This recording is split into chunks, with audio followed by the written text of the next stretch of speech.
वो लोग जो किराए के घरों में रहते हैं वो जानते हैं अहमियत घर की। थोड़े थोड़े पैसे बचा के, अपने शौक को अधूरा रख के, अपनी ज़रूरतों के लिए लड़ने वाले लोग जब अपनी ज़िंदगी का पहला घर पाते हैं ना, तो वो उसकी बड़ी कदर करते हैं। किसी ने बहुत सही कहा था कि जिसको जो चीज़ें नहीं मिलती है ना, वो उनकी अहमियत जानता है।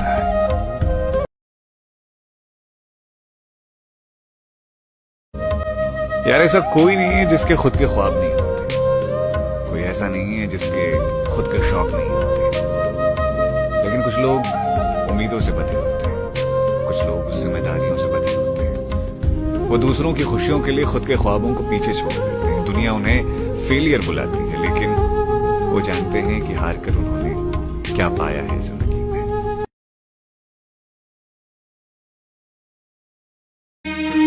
वैसे सोचा है एक दिन कि अपने सारे सपने पूरे कर लेंगे। वो जो ख्वाहिशें हैं उन ख्वाहिशों को भी पूरा करेंगे, और जो हमारे अपने हैं उनके सपनों को भी पूरा करेंगे। लेकिन तब तक एक लंबी लड़ाई है, और हम लड़ेंगे आखिरी दम तक, जब तक कि जिंदगी खुद ना कहे कि हाँ चैंपियन, जीत गए हो तुम। मैं ना दिल नहीं तोड़ पाया किसी का।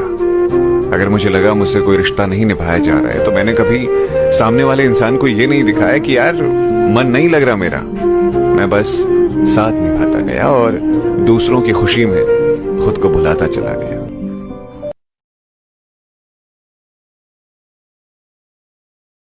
यार, किसी की फीलिंग से मत खेलो।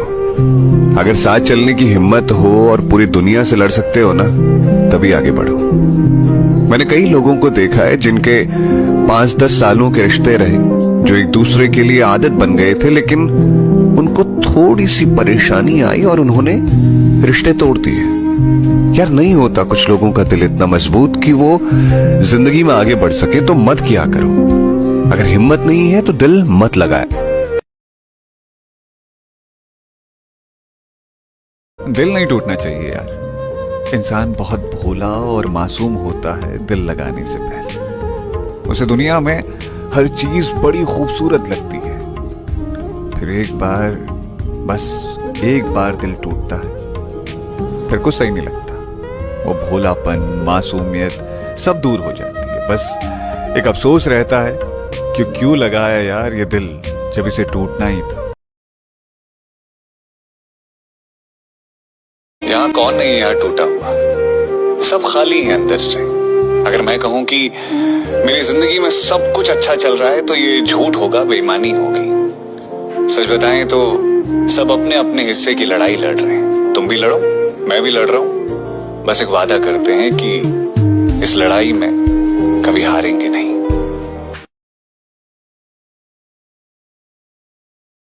जिंदगी एक भागती हुई ट्रेन ही तो है। वो लोग जो मुझे प्लेटफॉर्म पर छोड़ने आए थे, पीछे छूट गए। अब सफर में हर रोज बहुत लोग मिलते हैं। कुछ कहते हैं वो अपने हैं, कुछ अपनेपन का दिखावा करते हैं। मैं जानता हूं वो प्लेटफॉर्म वाले आज भी खुश होंगे मेरी दौड़ पे। बस अफसोस है कि उनको बहुत पीछे छोड़ दिया मैंने।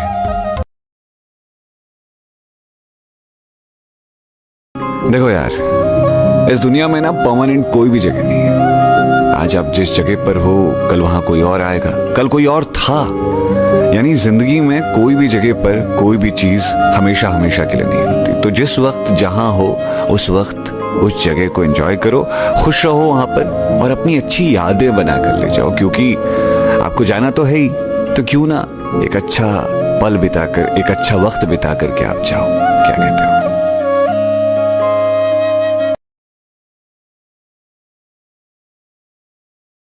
वो नहीं समझेंगे यार आपको। आप कुछ भी कर लो ना उनके लिए, उनको हमेशा अधूरा ही लगेगा। जिंदगी में एक सबक बहुत अच्छा सीखा है मैंने। जब आप जरूरत से ज्यादा किसी इंसान को इंपॉर्टेंस देने लगते हो ना, वो आपकी अहमियत समझना बंद कर देता है। इसलिए खुद की कद्र करो और बेकार में इमोशन वेस्ट मत करो। देखो यार, इंटरनेट पे तो वक्त तुम बिताते ही हो, मोबाइल पर किसी अजनबी से कभी ना कभी बात कर ही लेते हो, तो पूरे दिन में थोड़ा सा वक्त निकाल कर घर वालों से भी बात कर लिया करो यार। घर से दूर हो तो उन्हें फोन कर लिया करो, वो तुमसे तुम्हारा बहुत वक्त नहीं मांगते, बस थोड़े से वक्त में ही खुश हो जाते हैं। तुम्हारी जिंदगी में जो जरूरी होगा ना, वो तुम्हारे पास आ ही जाएगा। आज अगर कुछ छूट रहा है, दिल अगर टूट रहा है, तो होने तो जो हो रहा है, क्योंकि मालिक की मर्जी होगी शायद आपके लिए कुछ और अच्छा करने की।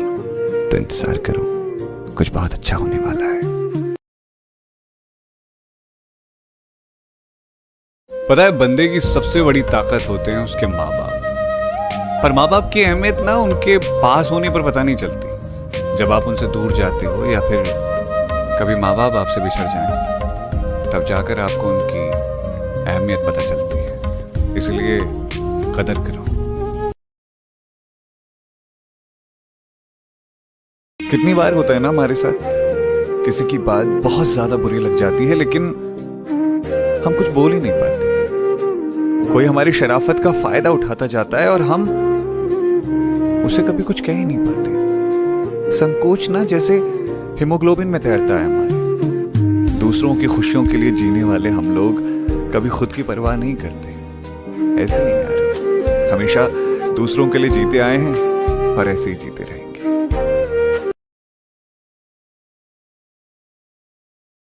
और उस दिन के बाद मैंने मुस्कुराना शुरू कर दिया, गमों को पीछे रख खुद के लिए जिंदगी जीना शुरू कर दिया। एक वक्त तक किसी का इंतजार करना ठीक है, लेकिन जब रिश्ते आपकी अहमियत को भुला दें तो उन्हें अलविदा कह देना अच्छा होता है।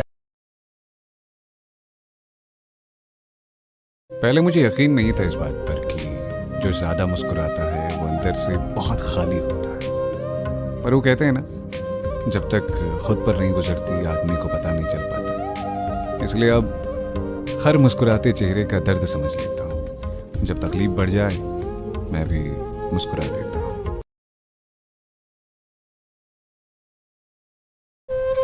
मैंने बचपन से बहुत सी कहानियों को पढ़ा है, लेकिन मेरी असल कहानियों की हीरो है मेरी माँ। जब वो 9 साल की थी तो उनके माँ बापा ने उनको उनके नैनीहाल भेज दिया था। दरअसल नानी के भैया भाभी अचानक गुजर गए थे, तो उनके बच्चे संभालने को नानी ने अपनी बेटी को उनके घर भेज दिया। 9 साल की उम्र में वो लड़की एक घर संभाल रही थी।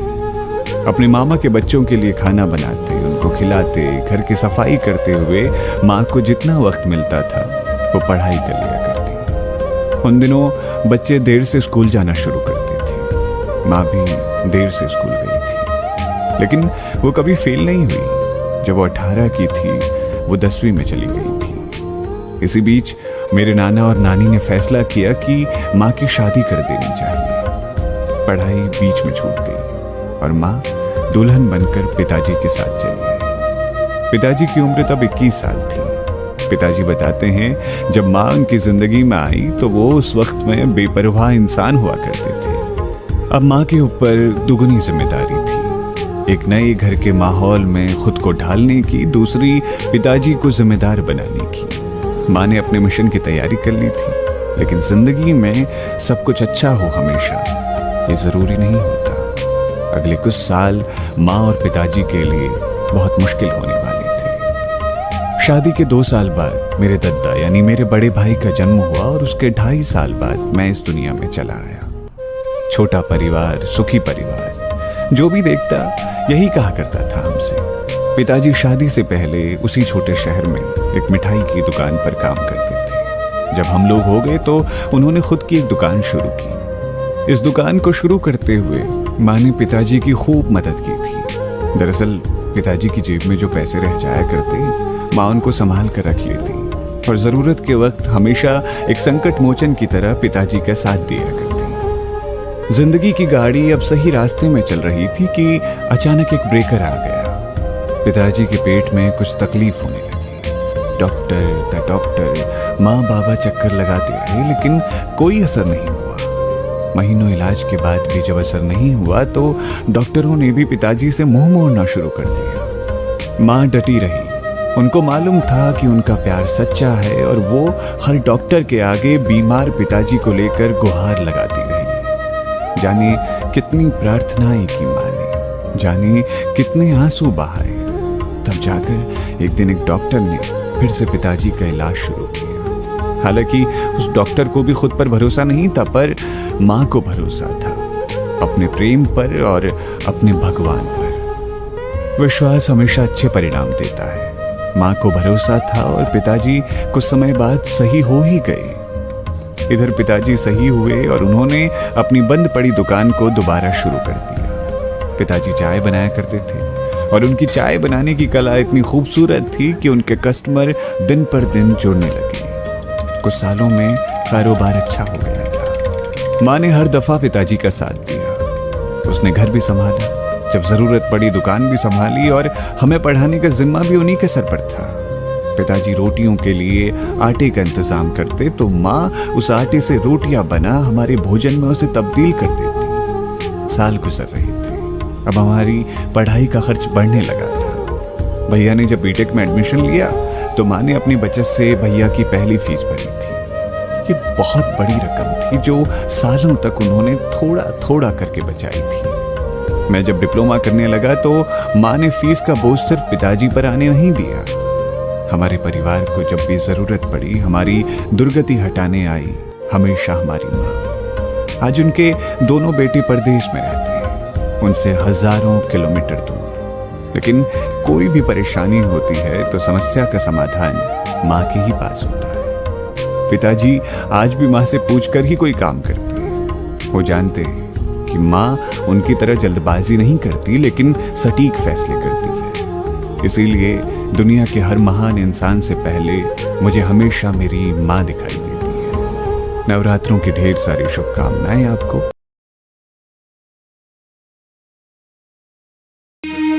तेरे शहर आना हुआ आज। उसी रिक्शे में बैठे थे जिसमें तेरे साथ यहाँ की गलियों को देखा था। उसी सड़क से गुजरे जहां तेरे साथ कुछ ख्वाबों को देखा था। वक्त कितनी जल्दी बदल जाता है ना। आज तो नहीं है कहीं भी मेरी जिंदगी में, लेकिन फिर भी तेरा होना महसूस होता है शहर में। जब नौकरी नहीं थी, बेरोजगारी का दौर था, तो सोचते थे कि यार काश एक बार मौका मिल जाए और घर से दूर निकल जाए। फिर जब नौकरी लगी, बेरोजगारी दूर हुई, तो अब सोचते हैं कि यार काश एक बार मौका मिले और हम घर को आए।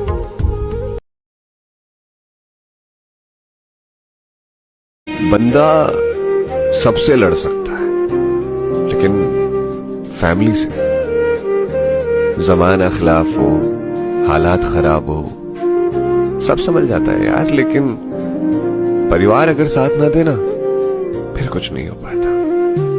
ये जो चेहरे देखते हो ना तुम आसपास, उदास से दिखते हैं थोड़े। ये एक जमाने में वॉरियर हुआ करते थे, बस बेचारे अपनों से हाथ। आपको जो मिला है ना, उसकी कदर करना सीखिए। कई बार क्या होता है, हमारी ख्वाहिश होती है कि ये भी मिल जाए, वो भी मिल जाए, अरे ये भी आ जाए, वैसा भी आ जाए। तो दो ही हाथ है, कितना संभाल पाओगे इन दो हाथों? तो इसीलिए जो चीजें हैं उनकी कदर करो, उन्हें संभाल लो, उसके बाद दूसरी चीजों को पाओ। ये नहीं कि हर जगह हाथ मारते फिरे, तो उससे क्या होता है ना, जो होता है वो भी छिन जाता है। इसीलिए अपना ख्याल रखो, आपका दिन अच्छा जाए। मत रखो यार किसी से नाराजगी, मत रखो यार किसी से नाराजगी, मत करो किसी से गुस्सा। कोई पता नहीं कौन कब तक तुम्हारा साथ देगा। कल किसी से बात हो रही हो, अगली सुबह उसकी खबर मिले कि नहीं रहा। मेरी जान, बहुत छोटी जिंदगी है और कुछ पता नहीं कि कौन कब तक यहां चलने वाला है। इसलिए इस छोटी सी जिंदगी में हो सके तो दुआएं कमा लो। कहते हैं कि दुआएं आदमी को जाने के बाद भी जिंदा रखती हैं।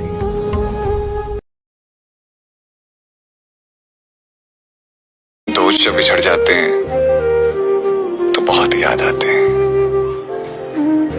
दुनिया के सारे मतलबी रिश्तों के बीच वो बेमतलब से मुस्कुराते हैं। अब रोज बात नहीं होती उनसे, पर जब भी बात करो तो साले पहले की तरह पेश आते हैं। सही कहा है, दोस्त जब बिछड़ जाते हैं तो बहुत याद आते हैं।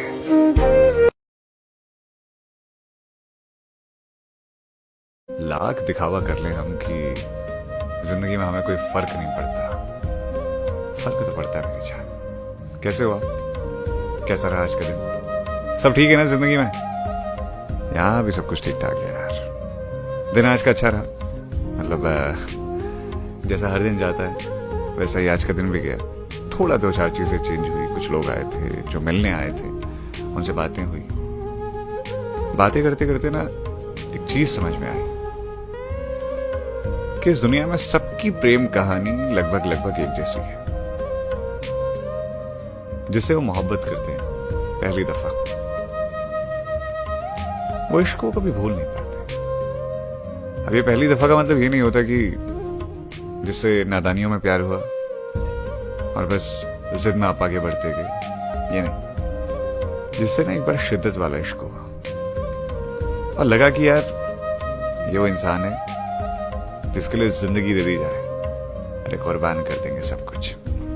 मुझे ऐसा लगता है ना, ये जो 13 से 23 तक की उम्र होती है ना, ये उम्र बड़ी खतरनाक होती है। इस उम्र में इंसान चाहे तो चांद तारे सच में तोड़ कर ले आए। इश्क में डूबे आशिक इस वक्त पे जो फैसले लेते हैं ना, फिर 26-27 की उम्र तक आने तक हंसने लगते हैं उन फैसलों पे। सोचते हैं यार ये किया है हमने। बताता हूं एक किस्सा। एक लड़का है जो एक लड़की से बहुत प्यार करता है, इश्क में पागल है उसके। मतलब चाहता है कि दिल कुर्बान कर दे, जान कुर्बान कर दे। दोनों का शहर है बनारस। बनारस से दिल्ली की दूरी है तकरीबन 12 घंटे की ट्रेन से। लड़की को किसी काम से दिल्ली जाना था। उन दिनों कीपैड वाले फोन चलते थे। लड़की ने फोन किया, सुनो यार विशाल, दिल्ली जाना है। इसने कहा था हम भी चलेंगे। उसने कहा तुम चलोगे? कैसे चलोगे विशाल, नहीं हो पाएगा, रहने दो। इसने कहा नहीं हम तो चलेंगे। लड़का घर में बिन बताए पिताजी को इतना बोलता है कि हम आते हैं अभी, जरा एक दोस्त के वहां जा रहे हैं, उसका बर्थडे है। पिताजी पूछते कहां क्या, तब तक तो लड़का साफ। फिर उसके बाद ट्रेन में सफर करता है वो लड़का। लड़की की फैमिली बैठी है आसपास, लेकिन लड़का इश्क में है, चला जाता है उसके साथ। आते वक्त एक छोटी सी बात पे लड़की और लड़के की लड़ाई होती है और दोनों का ब्रेकअप हो जाता है। लड़का उम्र भर मोहब्बत की टीस लिए रहता है। उस उम्र में ना ब्रेकअप भी छोटी छोटी वजहों से होते हैं। तुमने मेरे पापा को देख करके स्माइल क्यों किया? तुम मेरे पापा के सामने क्यों आए? आज से मैं तुमसे बात नहीं करती। चाहे लड़के हो या लड़कियां, सबका पहला इश्क सबसे खास होता है। अब एक और किस्सा सुनाता हूं। एक लड़का जिसे दुनियादारी की समझ नहीं थी, जिसे मालूम नहीं था कि इश्क होता क्या है, वो एक बार एक लड़की से प्यार कर बैठता है। यार ऐसा कि मतलब शिद्दत वाला, मोहब्बत वाला कि जान जान दे देंगे तुम्हारे लिए। फोन पे नंबर जान नाम से सेव करता है। सोच रहे हैं आप? हाय वो लड़का मोहब्बत में इतना मारा है कि उस वक्त पे कॉल महंगी हुआ करती थी, और वो महंगी कॉल अपनी मम्मा के फोन से किया करता। मम्मी पूछती यार ये इसका बैलेंस कैसे खत्म हुआ? अरे कंपनी वाले काट देते ना पैसे। लड़का इश्क में, बेपनाह इश्क में, मोहब्बत में डूबा है बेचारा। उफ क्या कहें। बात करता है उससे, एसएमएस में बातें होती है दोनों की। सुनो खाना खा लिया? हाँ खा लिया। तुमने खा लिया? हमने खा लिया। उस टाइम पे ना एक मैसेज चलता था, your name, your favourite actor, your hobby. तो वो सारी चीजें उसमें लिखी जाती थी। यहां से लड़का लिखता था योर नेम, अपना नाम भर के, योर हॉबी, तुम्हें देखना, योर चॉइस, तुम्हारे साथ रहना, योर फेवरेट हीरोइन, यू।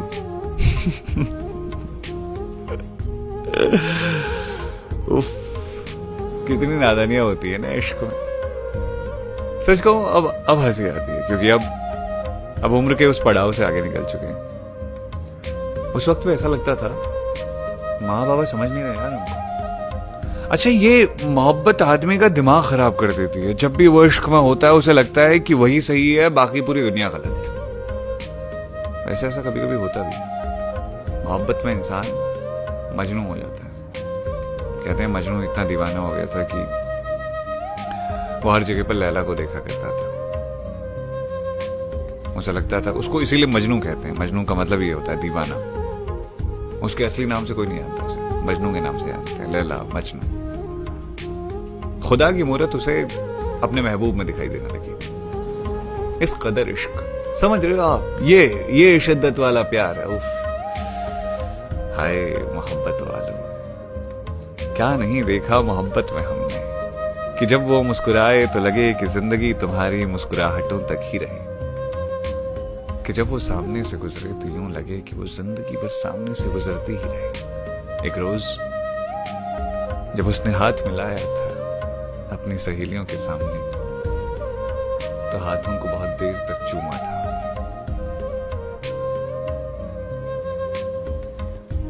तो किस्सा उस लड़के का जो अपनी मम्मी के फोन से अपनी प्रेमिका को फोन करता था, अपने घर वालों से लड़ता था। जब घर वालों को पता चला कि बैलेंस जा कर रहा है हर रोज, इंक्वायरी की गई, सारे घर वाले बैठे। अचानक से लड़की का मैसेज आ गया, हाय ILU। लड़का दौड़ के जाता है, फोन उठाता है मम्मी का और उसके बाद उससे रिप्लाई करता है, अभी मैसेज मत करना, मम्मी के पास फोन है। लड़की लिखती है ओके। उतनी देर में उसकी सारी बातचीत पढ़ ली जाती है। फिर लड़के पे इंक्वायरी बैठती है, पूछा जाता है क्या था ये, किससे बात कर रहे थे तुम, इसलिए पढ़ाते तुम्हें, यही सोच करके आगे बढ़ रहे हो तुम। लड़का अभी थोड़ा जोश में आ जाता है, तो क्या हुआ, मोहब्बत करते हैं हम उनसे, शादी करेंगे, हाँ शादी कर लेंगे उनसे। बेटा अभी तुम्हारी खुद की उम्र क्या है, कमाते खाते कुछ हो नहीं, कमा लेंगे, अपनी पे आएगी कमा लेंगे। लड़ाइयां देख रहे हो।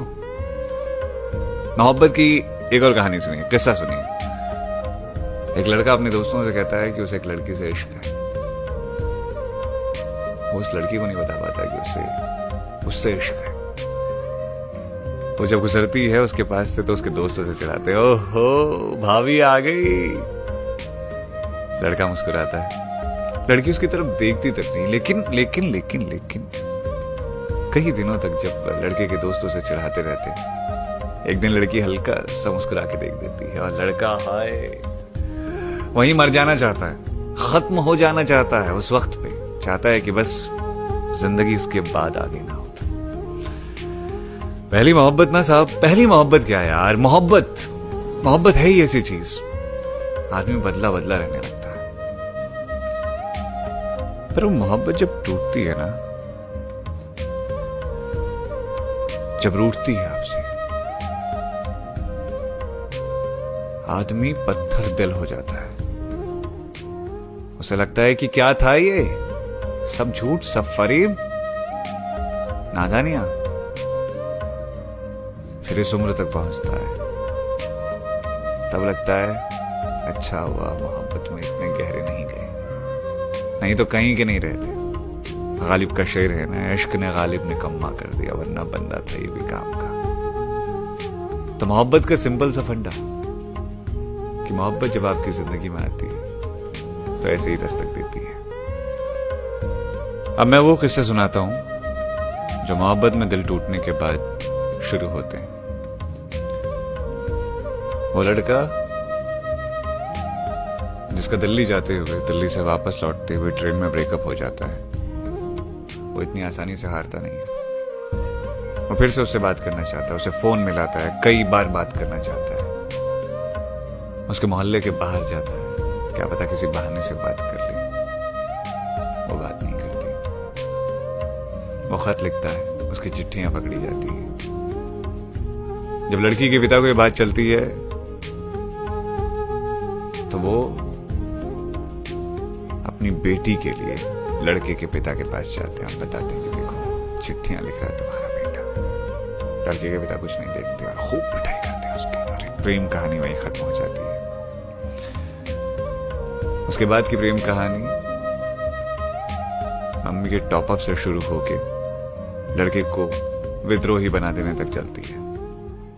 लेकिन एक रोज उस लड़की की जिंदगी में कोई और लड़का आता है और वो कहानी वहीं खत्म हो जाती है। वो लड़का